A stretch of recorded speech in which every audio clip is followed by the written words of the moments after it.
Now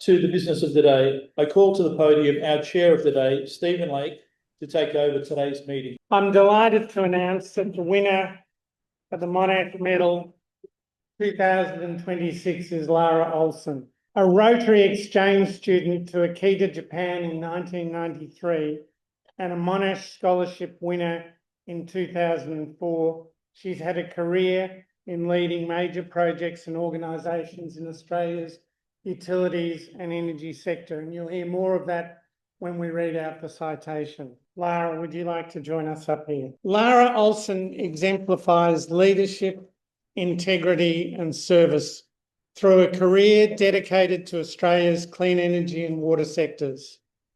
She led strategy at the Australian Renewable Energy Agency, ARENA, and at City Power Core.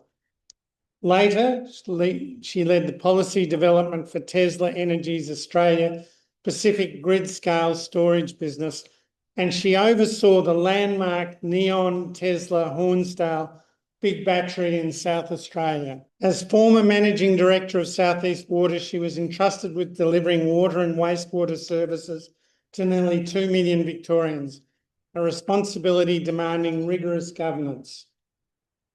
Her board chair at the time publicly credited her with an ability to balance multiple stakeholders while empowering teams and creating trust, which is reflected in board roles within the Clean Energy Council, the Water Services Association of Australia, and soon to be announced ARENA. She's recognised as a Fellow of the Australian Academy of Technological Sciences and Engineering in 2023.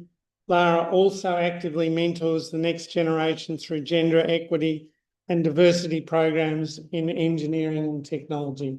Congratulations, Lara. Now, with all those credentials, I think Lara is particularly well placed to talk about leadership, integrity and service. Thank you. Thank you for the introduction and the acknowledgement of country. I'm deeply honoured and humbled to receive this award. It really does mean a great deal to me. And so in thinking about my speech today, I reflected on some of the great qualities of General Sir John Monash. Those of you that have read about him and know of his work know there are so many qualities that I could have chosen. But in particular today, I thought I'd highlight 3 that stand out to me because I think he exemplified them and also they're key for what we need in our world today. And so I looked at leadership, service and integrity and decided that is exactly how John Monash did everything. But I'm going to focus on the what in particular that I think he did. And for me, they were supporting education, inclusivity and innovation. I know many of you will know his background, but I want to talk about why I chose these 3. As you probably know, Monash was a voracious learner. He had degrees in engineering, in arts, in law. He supported education not just by doing it himself, but for others. There's many famous quotes that he has, but equip yourself for life is one of the ones that people often refer to. And then he went on later in his career to become the Vice-Chancellor for Melbourne University.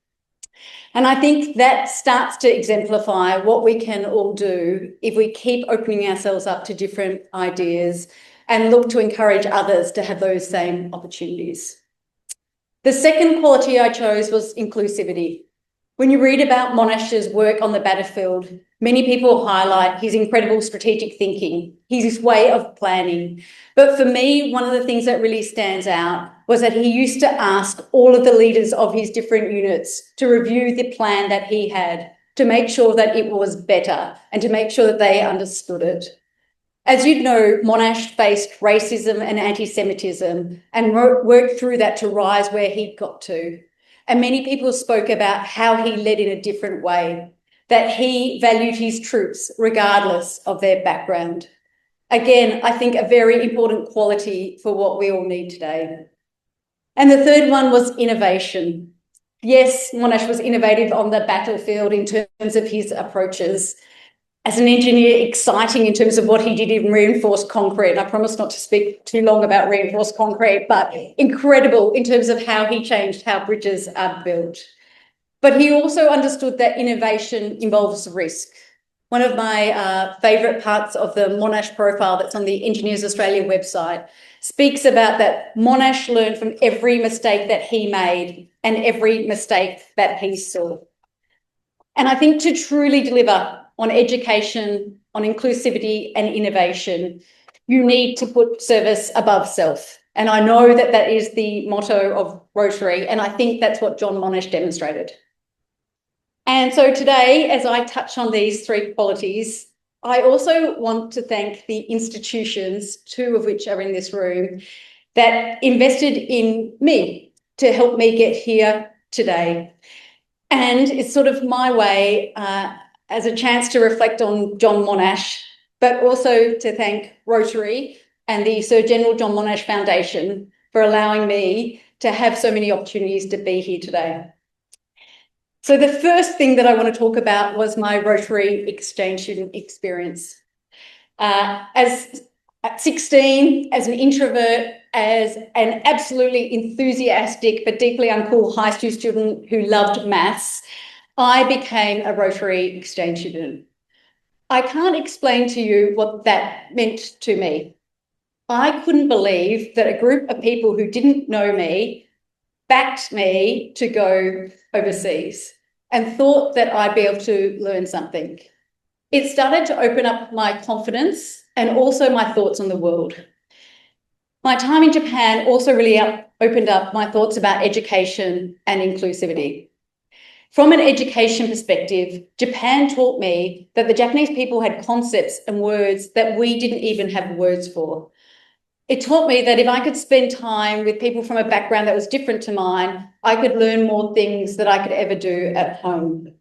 And it also taught me about inclusivity. Back in the early 90s, Australia didn't really travel to Japan, or Australians, as frequently as they do now. The small village that I stayed in, sponsored by the Japanese Rotary Club there, had never had a foreigner stay overnight. I was different, clearly, from my village and from all the other students in school, but I felt like I was treated as an equal. And that taught me a lot about what it meant to be different. It's the first time that I really understood what it was like to be in minority, but also how powerful it was when the majority make you feel included. And it made me hunger to learn more.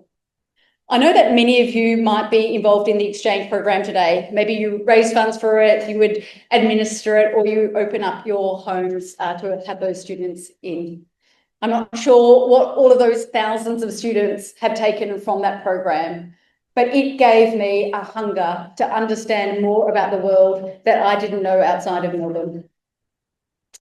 The second investment from an institution in me that really changed my life was that from the General Sir John Monash Foundation. And that's why it's a particular honour for me to receive the medal today. For those that don't know, the foundation was started in 2001 by a group of Australians who wanted to form an alternative to the Rhodes Scholarship.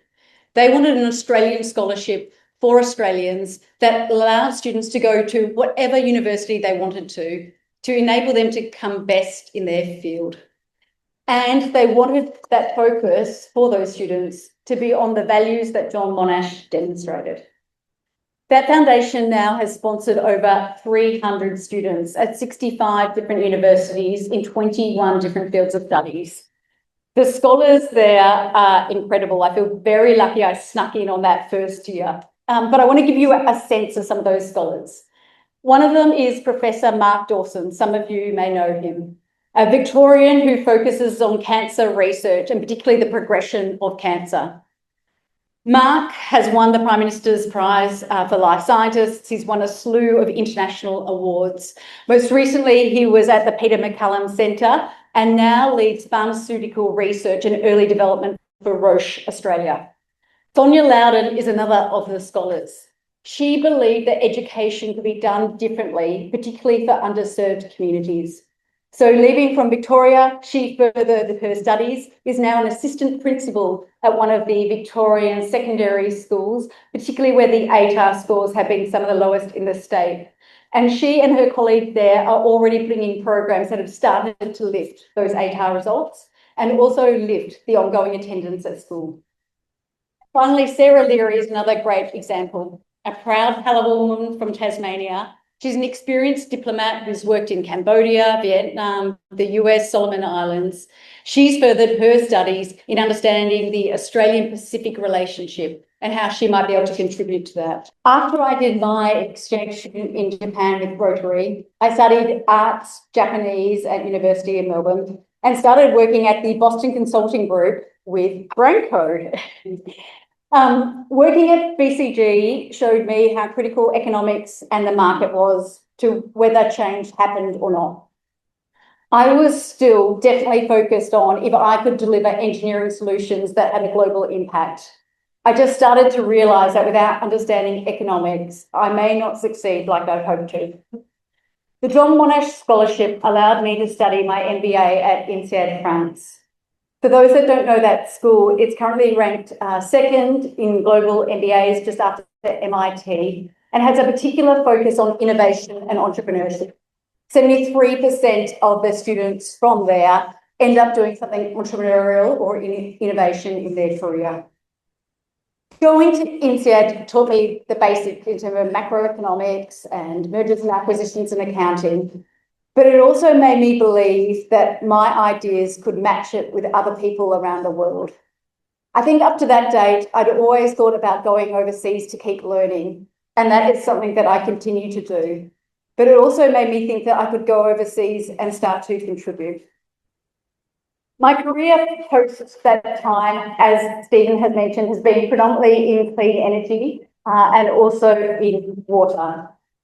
I wanted to talk about some of the highlights because I feel that those three things, education, inclusivity, innovation, and the two investments that were made in me, helped me have the opportunities that I've had.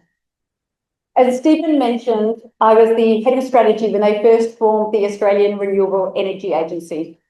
My role was to work with the executive and the board to determine how Australia could best spend the $3.2 billion over 10 years to invest in the progress of renewable energy.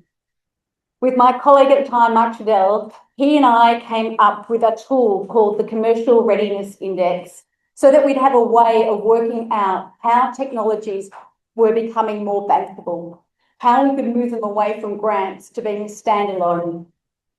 That index was subsequently taken up by other international agencies. It's used by the International Energy Agency to benchmark their technologies globally. And I think is a great demonstration of how Australia, through its institutions, ideas and investing in ourselves, can come up with ideas that change the world.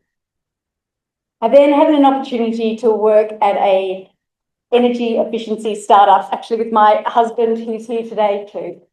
That was focused on believing that if we could get energy efficiency and energy efficient items into the hands of people, then we could start to change how people viewed them.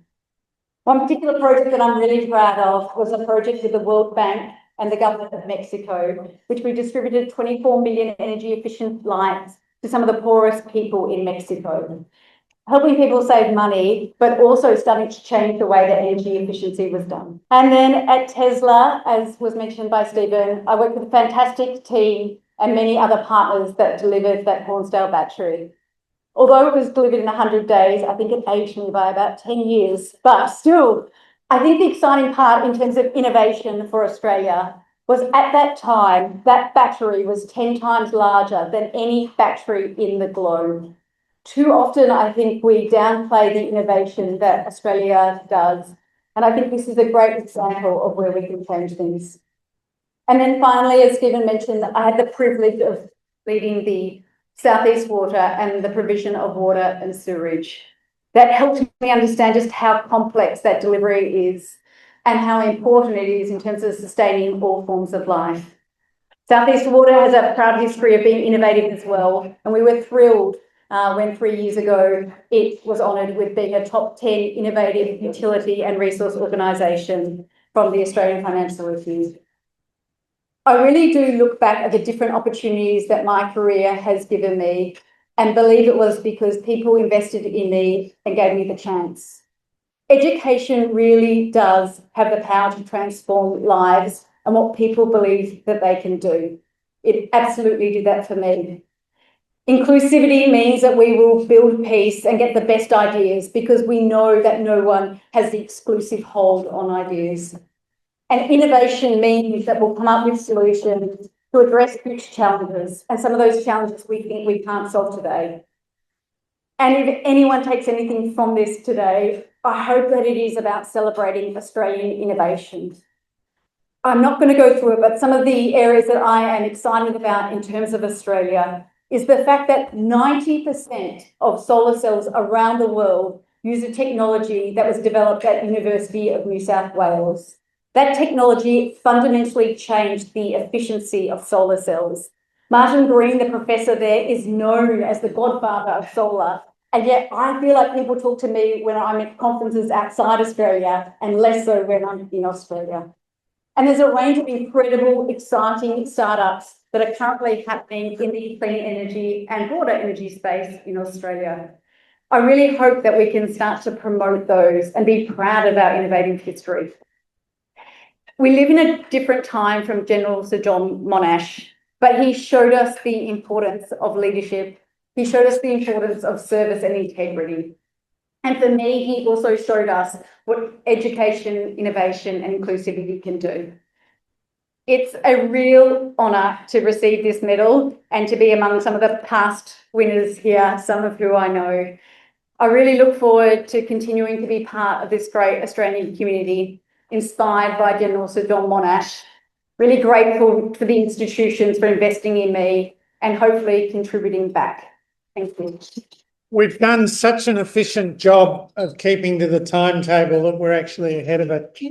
I've just asked Lara if she would be kind enough to take questions today, as I feel she's a subject matter specialist in a number of fields.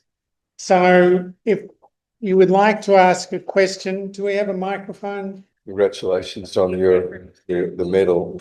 It's fantastic.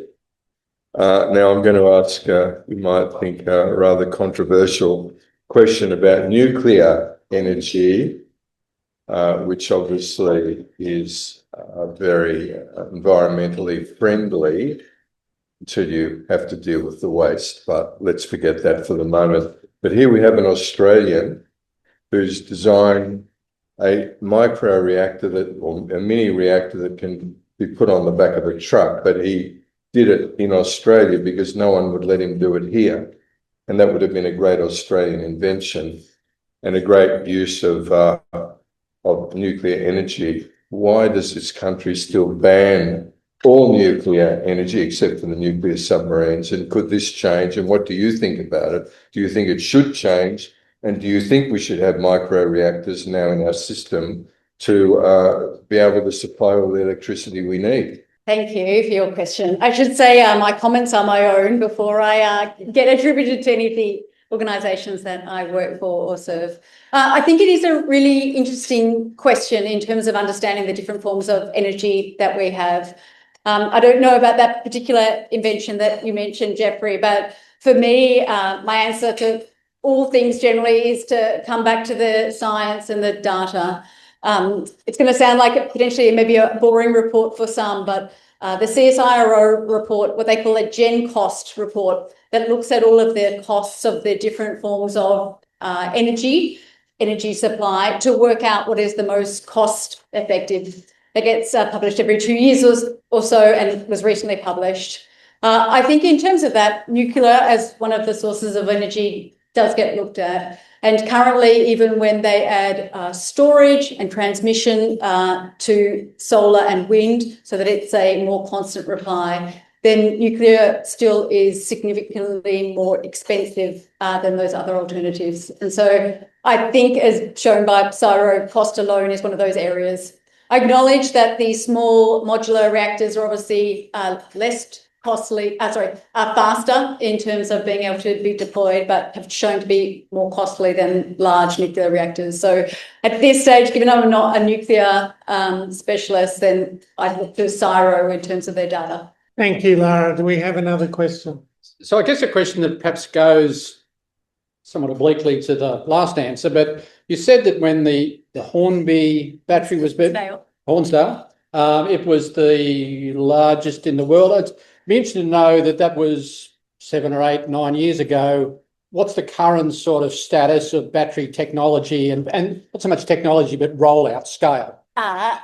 Thank you for that question. So the Hornsdale battery was 100 megawatts, and the batteries that are getting rolled out now are in the 700 megawatts. So that felt like a huge jump at the time in terms of 10 times. Now it's the batteries that are getting rolled out are 70 times as big as they used to be. That's the utility scale batteries.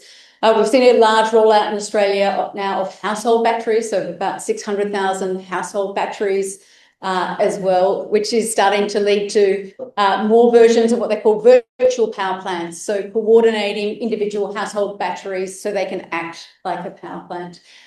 So at this stage, a lot of the focus is on reducing the cost of installing batteries and trying to make them connect more quickly. And I think we'll continue to see that evolve. I think it's really worthwhile plumbing your knowledge about renewables. And I've found a lot of my friends don't quite understand how much renewables we have in the system now. You and I talked before about the snow hydro and introducing to the Kiwi hydro of this Victoria. But I found very useful the AEMO National Energy Market, the NEM dashboard, which shows you at any time whatever state is doing around coal gas, wind, solar. And that really opens to be devised because we're up there 50%. That's right. Are there any other ways we can do to learn more about this? I think it's a great point, Michael. So that dashboard that Michael mentioned, as he did say, talks about how I think the last quarter it was just over 40% that solar, wind, and then more with hydro is providing of our current energy system. They also have some great reports looking at it up to 2050 about how that might change over time. I think in terms of what's the best way to understand the energy system, and it's going to feel like a plug, but the Australian Renewable Energy Agency does publish a lot of different reports in terms of looking at technology at the different stages, the research and development stage, the sort of early deployment stage and piloting, and then the commercial stage. And I do find that a great way to understand both what technologies are coming up and which ones are already bankable and happening as well. Just a quick question. Sure. You've got obviously expertise in water and in power. Yeah. The new AI data centres obviously impact both. Yeah. Can you maybe share some comments about the implementation of AI data centres in Australia and what impact it will have both with river power and balance? Sure, and thank you for the question. Data centres do and are large users generally of water and power. And I think the key part there is around the how. So what we're seeing in different countries around the world is the use of recycled water, so water that gets treated through sewage plants and their ability to use that. And I think that is a great example where that can be done, or where more efficient cooling systems, because the water is used to cool some of the IT infrastructure, where more efficient cooling systems are put in place from the start, then that lowers the demand for water. I think in terms of power, we've seen the recent announcements around renewable power. I think there is the opportunity that data centres bring in additional renewables, but I also think that it's a very busy time for renewables and be interesting just in terms of balancing the connections into the grid and the work that needs to go behind that. Lara, Rex is my name, and a great presentation on very broad topics. I listened to a podcast, a month or so ago where a couple of environmentalists were saying we've got from over the last 10, 20 years, we've made cause a morally driven one rather than an economic. And it seems to me, having invested in electricity in our house and so on, It was driven by the economics.